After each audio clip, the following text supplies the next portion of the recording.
अंतरराष्ट्रीय युवा विद्वान, जैन दर्शन में यूनिवर्सिटी टॉप व गोल्ड मेडलिस्ट, जैन सिद्धांत एवं न्याय विषयों को सरलता से समझाने वाले, यूएसए, इंग्लैंड, ऑस्ट्रेलिया आदि अनेक देशों में जैन धर्म की महती प्रभावना करने वाले, पंडित टोडरमल पुरस्कार, युवा विद्वत रत्न आदि अनेक पुरस्कारों से सम्मानित मूर्धन्य विद्वान डॉक्टर संजीव कुमार गोधा, जयपुर द्वारा जानिए धर्म का मर्म। इस कार्यक्रम के प्रायोजक हैं श्रीमती संस्कृति जी गोधा के नाना जी एवं नानी जी, स्वर्गीय श्री राजमल जी गोधा, श्रीमती भंवर देवी जी गोधा, लवाण, जिला दौसा, राजस्थान। फिर संसार, फिर एकत्व, अन्यत्व, अशुचि, फिर आश्रव, संवर, निर्जरा, लोक, बोधि दुर्लभ और धर्म, ये 12 प्रकार से और बहुत व्यवस्थित चिंतन है। ये चिंतन कितना व्यवस्थित है बोले, इस चिंतन के माध्यम से आपको आनंद आना चाहिए। और इस चिंतन में सबसे पहले अनित्यता को प्रस्तुत किया, तो क्यों, आखिर क्या कारण है अनित्यता को प्रस्तुत करने का? मैं बताऊं आपको, ये जगत में जो प्राणी है, आप हम जैसे जो लोग हैं, हम सब लोग यह सोचते हैं कि भाई देखो, भविष्य तो जो हो सो हो, जैसा भी होगा पता नहीं। भविष्य में अब किसी भी बात के बारे में लगा लो, भविष्य में दांत टूटेंगे कि निकलेंगे पता नहीं, क्या हिलना तो चालू हो गया अभी, बराबर, घुटनों में दर्द शुरू हो गया। भविष्य में कितना खराब होगा कि नहीं होगा कि सही होगा पता नहीं, लेकिन कम से कम जितना है उतना तो मेंटेन रह जाए। क्या साहब आप सोच रहे हैं? हर चीज के बारे में ऐसा ही है, सर से बाल झड़ रहे हैं, क्या बहुत कम हो गए, अब कोई बात नहीं, अब जितने उतने तो रह जाए। क्या सोचता है व्यक्ति? हर जगह पर यह बात लागू होती है, बिजनेस में ये बात लागू होती है। कोई बात नहीं, बहुत तरक्की नहीं हो, बहुत पैसा नहीं कमाए, लेकिन जो लाइफ स्टाइल जैसी चल रही उससे गिरावट तो नहीं आए, जो चल रही है वैसी मेंटेन तो रहे ये पोजीशन। हर व्यक्ति ये सोचता है, एक सामान्य चिंतन है व्यक्ति का अपनी परिस्थितियों के बारे में।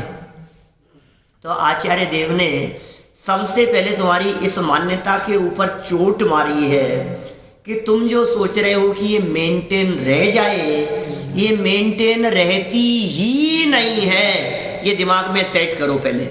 इसका नाम है अनित्यता। अनित्य माने परमानेंट नहीं है। अरे साहब बिजनेस चल रहा है, अरे खूब कमा रहे हैं, खूब अरे दौड़ रहा है, सुनो अनित्य है, परमानेंट नहीं है। सबसे पहला चिंतन ये होना चाहिए, वस्तु को अनित्य समझो, जगत को अनित्य समझो। जगत का स्वरूप क्षणभंगुर है, जगत परिवर्तनशील है, ये दिन भी न रहेंगे। क्या ये जैसे दिन आज चल रहे हैं, आज जैसी चेहरे पर हंसी है पता नहीं, भावना तो यही बातें हैं कि बनी रहे, लेकिन भाई तुम्हारी भावनाओं से क्या होता है, तुम्हारी सोच से क्या होता है? अरे साहब अब देखो चलते फिरते थोड़ी सी तकलीफ, मैं हम तो यही चाहते हैं अंत समय तक हाथ पांव चलते रहे, क्या बिस्तर नहीं पकड़ ले वे, खाट नहीं पकड़ ले वे, बुढ़ापे तक हे भगवान बस हमारे तो ये सब चलता रहे। हर व्यक्ति ऐसा सोचता है। आचार्य देव कह रहे हैं तेरी सोच में ही खोट है। तो क्या सोच रहा है? जो होता है सो होने दो, होने को स्वीकार करो। जो होता है हमें स्वीकार है, हमें मालूम है ये स्थिति मेंटेन नहीं रहेगी, हमें मालूम है आंखों पे चश्मा चढ़ेगा, हमें मालूम है कानों से सुनाई देना बंद होगा, हमें मालूम है उठना बैठना भी बंद हो जाएगा, और हमें मालूम है जब चलेंगे तो हाथ धूजेंगे, साइन नहीं कर पाऊंगा मैं, हमें पता है चेहरे पर झुर्रियां पड़ेगी, हमें मालूम है मुंह से दांत निकल जाएंगे और पेट की आंतें काम नहीं करेगी, मालूम है ये सब, ये पता होना चाहिए आपको। मतलब यदि कुछ ऐसी परिस्थिति कभी हो जाए तो आश्चर्य मत करना, क्योंकि यह सब अनित्य है। जिसने जन्म लिया है उसका मरण होगा ही होगा, क्योंकि इस जगत में कोई भी अमर नहीं है, सब कुछ अनित्य है। यह बात अनित्य भावना के माध्यम से कहना चाहते हैं। अब इस अनित्यता में तकलीफ किसे नहीं होती कि जो इस अनित्यता की परिस्थितियों को देखते हुए दृष्टि नित्य स्वभाव पर रखता है। आप समझ रहे हैं? नित्य नित्य बदलने वाले के बीच में एक नहीं बदलने वाला तत्व बैठा हुआ है। क्या जयचंद जी छावड़ा साहब की 12 भावनाएं पढ़ी थी अपन ने, 2-1 साल हो गए, उसमें थी पाठमाला में किसी ने। बालबोध नहीं, वीतराग विज्ञान 1 में पढ़ी थी अपन ने। तो उसमें हमने बतलाई, ये जयचंद जी छावड़ा जिन्होंने 12 भावनाएं यहीं लिखी साहब, इसी मंदिर में बैठ करके फोटो लग रहा है पंडित जयचंद जी छावड़ा। इधर एक तरफ है टोडरमल जी और दूसरी तरफ है पंडित जयचंद जी छावड़ा। ये जयचंद जी छावड़ा साहब आज से करीब 250 साल पहले इसी जिन मंदिर में बैठकर 250 साल पहले उन्होंने 12 भावनाएं लिखी, और उन 12 भावनाओं में उन्होंने अनित्यता के साथ में नित्यता के भी चिंतन प्रस्तुत किया। खैर कोई बात नहीं, देखें जरा यहाँ से अनित्य अनुप्रेक्षा पेज नंबर 523 वादीप सिंह आचार्य देव की ये पंक्तियां पढ़ते हुए हम आगे बढ़ेंगे, जिनमें उन्होंने कुछ विशेष बातें कही है। देखें जरा अनित्य अनुप्रेक्षा 29 नंबर का श्लोक। जाता पुष्टा पुनर्नष्टा इति प्राण भ्रतां प्रथा न स्थिता इति तत्कुर्वायः स्थायिन्यात्मन् पदे मतिम्। क्या कह रहे हैं? जन्म लिया, सुनो सुनो, क्या गजब है भाई, क्या चिंतन प्रस्तुत कर रहे हैं यहाँ आचार्य देव। अभी अपन 12 भावनाओं की जो चर्चा कर रहे हैं, मैं बिना इनके 12 भावनाओं की चर्चा करूं तो चिंतन अलग प्रकार का निकलेगा, बात अलग प्रकार की निकलेगी, क्योंकि 20 बार किए 12 भावनाओं पे प्रवचन, 20-50 बार किए हैं। 20 क्यों? देखो क्या कह रहे हैं, जन्म लिया, पुष्ट हुए और फिर नष्ट हो गए। जन्म लिया, पुष्ट हुए, फिर नष्ट हो गए। ऐसी संसार में प्राणियों की परिपाटी है। परिपाटी जानते हैं आप? यही रीति है क्या? प्रकृति का स्वरूप यही है। जन्म लिया, फिर हष्ट पुष्ट हो गए, फिर क्या हुआ? फिर सुंदर दिखने लगे, फिर बदसूरत हो गए, नष्ट हो गए। तो ये सब जगत का स्वरूप इसी प्रकार का है। ऐसी संसार में प्राणियों की परिपाटी है, कोई भी स्थिर नहीं है। ओहो, यश स्थिर नहीं है, प्रतिष्ठा स्थिर नहीं है, मान सम्मान स्थिर नहीं है, शरीर स्थिर नहीं है, संयोग स्थिर नहीं है, भोग स्थिर नहीं है। हम कहाँ कहाँ तक बतलाएं, जिसे देखते हैं वो कोई स्थिर नहीं है। किसी भी पद पर चले जाओ, प्रधानमंत्री राष्ट्रपति बन जाओ, तो क्या जिंदगी भर का ठेका ले लिया है क्या तुमने? यह पद तुम्हारा है नहीं, कहीं चले जाओ आप, अपद पद में मस्त है अंधे जगत के प्राणियों, ये पद तुम्हारा है नहीं, व्यर्थ। ये सोच कर क्यों सो रहे, क्यों सो रहे हो? मोह नींद से उठ रहे चेतन, तुझे जगावन को हो दयालु उपदेश करे गुरु 12 भावन को। मंगत राज जी की पंक्तियां हैं। मोह नींद से उठ रे चेतन, तुझे जगावन को हो दयालु उपदेश करे गुरु 12 भावन को। गुरु दया करके 12 भावनाओं का उपदेश तुझे देते हैं। तू उठ मोह नींद से, ये जगा रहे हैं तुझे, श्री गुरु तुझे जगाने के लिए आए हैं। तू मोह की निद्रा में सोए मत। अरे साहब देखो, कभी कभी ऐसा होता है, बीमार पड़ जाता है, ये जो पंक्तियां लिखी है ना, बीमार पड़ जाता है, अस्पताल में जाकर के भर्ती हो जाता है, इसे ऐसा फील होने लग जाता है कि मैं तो चला, हे भगवान भगवान याद आने लगते हैं दिन रात। लेकिन पासा पलटता है और स्वस्थ होकर के आ जाता है, फिर राग रंग में टीवी के चैनल घुमाता रहता है, फिर हष्ट पुष्ट हो जाता है, फिर अरे मौज मस्ती चल रही है। और फिर ऐसा समय आता है कि फिर पड़ जाता है बिस्तरों में, फिर शिथिल हो जाता है, फिर कमजोर होता है, और फिर ऐसा समय आता है कि नष्ट हो जाता है। जन्म, फिर हष्ट पुष्ट होना, फिर नष्ट हो जाना, संसार में प्राणियों का यही स्वरूप है। कोई भी स्थिर नहीं, स्थिर नहीं है।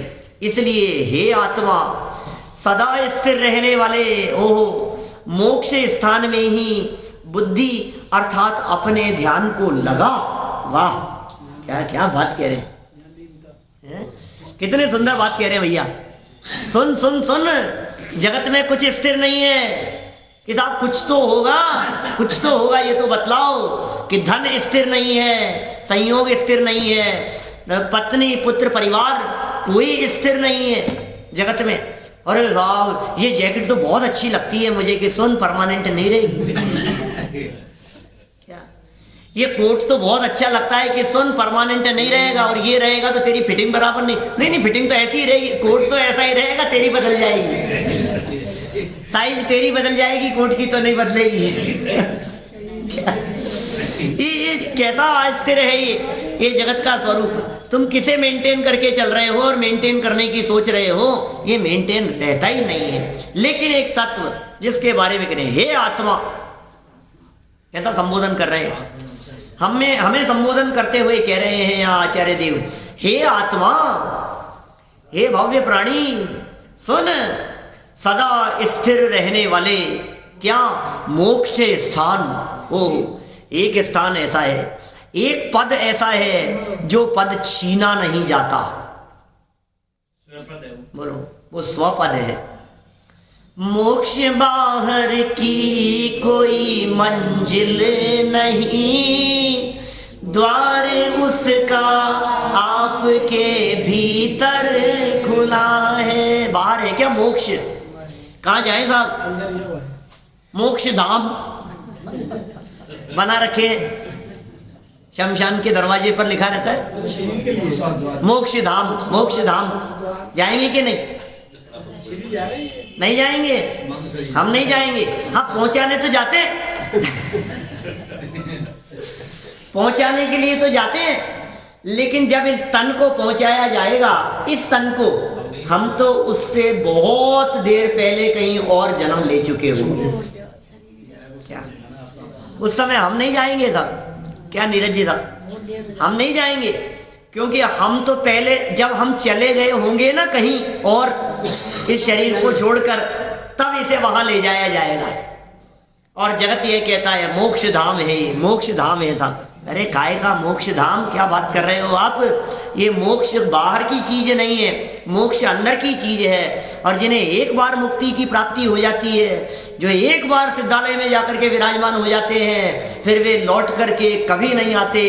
तुम कितनी भी आवाजें लगाते रहो, एक बार तो प्रभु तुझे आना ही पड़ेगा। एक बार आओ जी महावीरा मारे पावना। महावीर भगवान ही तुम्हें पावने दिख रहे हैं, जीव ने बुला रहे हो, जीव ने बुला रहे हो।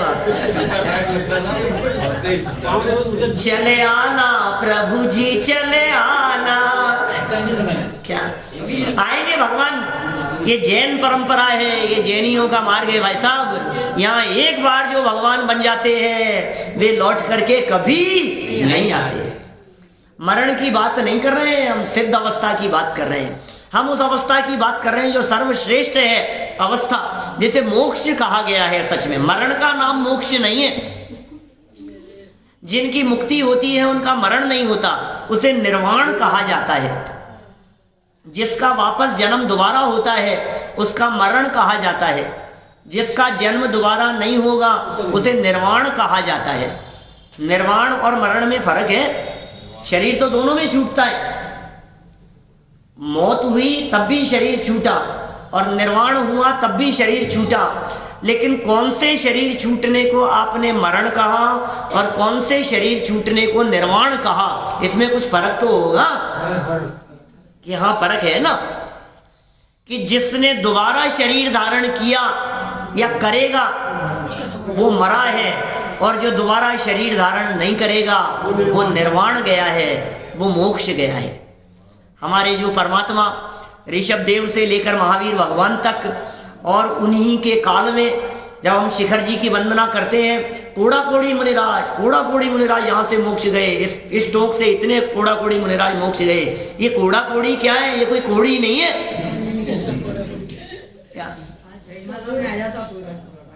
आज भी आया था आपकी जयमाला में भी कोड़ा कोड़ी मुनिराजों की। कहाँ की वंदना कर रहे हैं?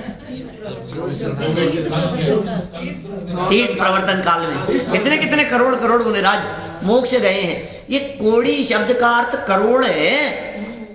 कोढ़ी नहीं है, कुष्ठ रोग वाले कोढ़ी नहीं है। ऐसा समझ लेते हैं लोग, अरे आप क्या सब कोढ़ी कोढ़ी कोढ़ी कोढ़ी मुनिराज, नहीं समझते। शिखर जी से नीचे उतरे तो लोगों से बात करो तो ऐसा महसूस होता है आपको। किसी व्यक्ति ने ऐसे पूछ लिया कि यार सर एक बात बतलाओ, ये अभी ऊपर वंदना तो करके आए हैं लेकिन जितने महाराज मोक्ष गए हैं सब कोढ़ी कोढ़ी थे क्या? बोले इतने कोढ़ी मुनिराज, इतने कोढ़ी कोढ़ी मुनिराज निर्वाण। अरे भाई वो कोढ़ी नहीं थे, कोढ़ी माने करोड़, वो संख्या है। करोड़ से करोड़ को गुना करो तो कोड़ा कोड़ी, ऐसा अर्थ है। इतने मुनिराज वहां से मोक्ष गए, वे सब के सब जितने मोक्ष गए हैं वे लौट करके कभी दोबारा नहीं आएंगे। मतलब हम कितना भी पुकारे यहाँ मध्य लोक में रह करके, वे सिद्ध परमात्मा इस मध्य लोक में लौट करके आते नहीं है। और देखो पावर सिद्धों की, हर 6 महीने 8 समय में यहाँ से हमारे बीच में से 608 वहां जाकर के विराजमान हो जाते हैं। वो शाश्वत स्थान है, वो परमानेंट स्थान है हमारे बीच में से। मतलब इस मध्य लोक से वर्तमान में विदेश क्षेत्र से जा रहे हैं। अभी यहाँ भरत क्षेत्र पंचम काल से मुक्ति के दरवाजे बंद जैसे दिखते हैं, देह मुक्ति वाले दरवाजे। दृष्टि मुक्त तो यहाँ भी हुआ जा सकता है। कितनी सुंदर बात कही, मोक्ष स्थान में जाकर के उस स्थान को देखो। अरे भाई वहां जाऊंगा मैं तो, जहां से दोबारा नहीं आना पड़े, ऐसे स्थान पर जाना है। उस स्थान में ही हे आत्मा अपनी बुद्धि को, अपने ध्यान को लगा, वहां लगा। वो देख, तू क्या देख रहा है मैं मिनिस्टर बन जाऊंगा? तू क्या देख रहा है मैं पैसे वाला हो जाऊंगा? तू क्या देख रहा है इस कॉलोनी के अंदर बंगला बना लूंगा, कोई नहीं पूछेगा? समझ में आ रही है बात? मैं ये हो गया और मैं वो हो गया और मैं कलेक्टर हो गया और मिनिस्टर हो गया और यहाँ का ये बन गया और मेरी तो बहुत चलती है और मैं मंत्री संतरी हो गया। यहाँ का नहीं तो समाज का हो गया, समाज का नहीं तो मंदिर का हो गया, मंदिर का नहीं तो घर का ही सही है। जिनकी कहीं नहीं चलती है उनको भी होम मिनिस्टर कह देते हो। घर के अलावा कहीं नहीं चले, चलती नहीं रहेगी, चलती नहीं रहेगी, ये कह रहे हैं, ये चलती नहीं रहेगी। अरे भाई सुन, यदि कुछ बनना ही है तुझे तो दृष्टि दे एक ऐसी अवस्था पर, एक ऐसे पद की तरफ जिस पद से तुझे उतारा नहीं जाए। क्या जीवन दर कर रहे हैं ऐसा चिंतन, ये दृष्टि दे रहे हैं उस पद के ऊपर। मैं तो वहां जाऊंगा जहां से उतरने का काम नहीं हो। कहते हैं रही मन तहा ने बैठिए, तांते दे उठाए। रहीमलाल जी की लाइनें हैं ऐसी, ऐसे स्थान पर मत बैठना जहां से उतरना पड़ जाए। आप ऐसी सीट पर जाकर के बैठ गए, नहीं उठो उठो, यहाँ नहीं, आप पीछे बैठो। ऐसी जगह मत बैठो, ऐसे पद पर मत बैठो। क्या कि आज तो सबने सर्वसम्मति से बिठा दिया और फिर कल किसी ने वोट ही नहीं दिया, उतरो उतरो, बहुत हो गया। ये पद, मोक्ष का जो पद है, उस पद को प्राप्त करने में अपनी बुद्धि को लगाओ, अपने ध्यान को लगाओ, अपने उपयोग को लगाओ। यह बात यहाँ आचार्य देव ने इस श्लोक में कही है। देखिए सरल अर्थ में कुछ और बात विशेष आती हो तो पढ़ते हैं नीचे। जीव मनुष्य आदि पर्यायों में उत्पन्न होते हैं। कभी मनुष्य बन जाता है, आदि लगा दिया, मनुष्य आदि पर्यायों में उत्पन्न होता है। कभी चिड़िया बन जाता है, कभी कबूतर बन जाता है, कभी मोर बन जाता है। कितना सुंदर लगता है, ऐसा लगता है बहुत सुंदर है मोर तो, कि वो मोर जब अपने पैरों को देखता है बहुत रोता है। क्या नाचता नाचता अपने पैरों की तरफ ध्यान जाता है ना, तो उसका नाचना बंद हो जाता है, इतने बदसूरत हैं उसके पैर। माने इस जगत में कोई सर्वांग सुंदर नहीं होता और किसी की भी सुंदरता मेंटेन नहीं रहती, क्योंकि हर वस्तु में अनित्यता छिपी बैठी है। जगत का हर पदार्थ अनित्य है, क्षणभंगुर है, नाशवान है। मनुष्य आदि पर्यायों में उत्पन्न तो हुए, कभी हाथी बन गए, कभी घोड़ा बन गए, कभी कुत्ता बिल्ली बन गए, कभी भेड़ बकरी बन गए, कभी नरक में जाकर के जन्म ले लिया, कभी देवगति में जाकर के जन्म ले लिया। अमर कहलाते रहे लेकिन मरते रहे, अमर कहलाते कहलाते भी मरते रहे। और फिर क्या हुआ? परिपुष्ट होते हैं, उत्पन्न होते हैं, पुष्ट होते हैं। कैसे पुष्ट होते हैं? क्योंकि जन्म लिया था उस समय तो लट बराबर था, मालूम है आपको?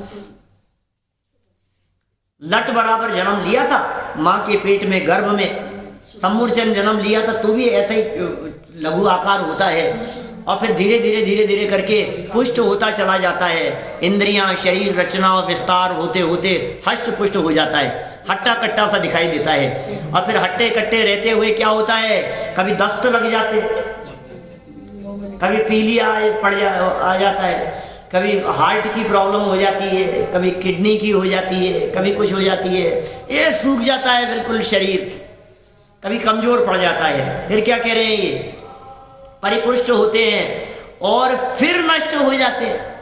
ये परिवर्तन ही जगत का स्वरूप है, ठीक है ना? जीव की कोई भी अवस्था स्थिर नहीं रहती, कोई भी अवस्था स्थिर नहीं है, परमानेंट नहीं है। न बाल स्थिर है, न आंख, न कान स्थिर है, न शरीर स्थिर है, न संयोग स्थिर है। बोलो, परिवार ऐसे कैसे बना रहेगा जैन साहब? क्या लगता है आपको? अरे नहीं नहीं, तो साथ जिएंगे साथ मरेंगे। अरे वाह, साथ जिएंगे साथ मरेंगे नहीं हो जाए ऐसी भावना सच में साथ में जन्म मरण की भावना माने निगोद की भावना, क्योंकि साथ में जन्म मरण तो निगोदिया का होता है। हम साथ में जिएंगे मरेंगे, साथ में क्या बोलो, साथ जिएंगे साथ मरेंगे। अरे भाई साहब, निगोद जाने की भावना है, हम साथ हैं, कोई साथ नहीं है, आगे पीछे जाना है। ये आचार्य देव कह रहे हैं, पहले स्वीकार कर लो इस बात को, जिससे तकलीफ नहीं उठानी पड़े। जिसने इस सत्य को स्वीकार कर लिया वो दुखी नहीं होता, वो खेद खिन्न नहीं होता, ये वस्तु स्वरूप है। ये दिन तो देखना ही पड़ेगा। क्या, जब पत्नी नहीं रहेगी, जब पति नहीं रहेंगे, जब माँ बाप नहीं रहेंगे, जब सगे भाई चले जाएंगे, हैं, बिल्कुल साथ में दिन रात उठने बैठने वाले मित्र एकदम वियोग हो जाएगा। ये दिन तो देखना ही पड़ेगा आपको। हाँ, बड़े दादा चले गए। मैंने आप सोचिए, ये तो देखना ही पड़ेगा, जगत का स्वरूप है। ये कह रहे हैं जीव की कोई भी अवस्था स्थिर नहीं है, सब संसारी जीवों की यही परंपरा है। जो पीछे शब्द दिया था ना, परिपाटी शब्द दिया था, प्रथा है, परिपाटी है, बोले यही परंपरा है सब संसारी जीवों की। इसलिए हे आत्मन, तुम आत्मा के चिर स्थायी पद मोक्ष की नित्य भावना करो। हे जीव, तुम इसकी निरंतर भावना करो कि मुझे मोक्ष की प्राप्ति हो, मुझे मुक्ति की प्राप्ति हो। जगत के किसी भी पद में सुख नहीं है, लेकिन मुक्ति एकमात्र ऐसा स्थान है, मोक्ष एकमात्र ऐसा स्थान है जिस स्थान में यह जीव सुखी हो सकता है। उस सुखी होने की भावना भाव। अब वो भावना और किस प्रकार से भाई जा सकती है, ये विदाउट हेडिंग आगे 3 श्लोक और इस अनित्यता के संदर्भ में प्रस्तुत किए हैं, जिसकी चर्चा को कल हम आगे बढ़ाएंगे। अभी की बात को हम इसी भावना से विराम देते हैं कि आप दिन भर इस अनित्यता के बारे में चिंतन करना। इस कार्यक्रम के प्रायोजक हैं श्रीमती संस्कृति जी गोधा के नाना जी एवं नानी जी, स्वर्गीय श्री राजमल जी गोधा, श्रीमती भंवर देवी जी गोधा, लवाण, जिला दौसा, राजस्थान।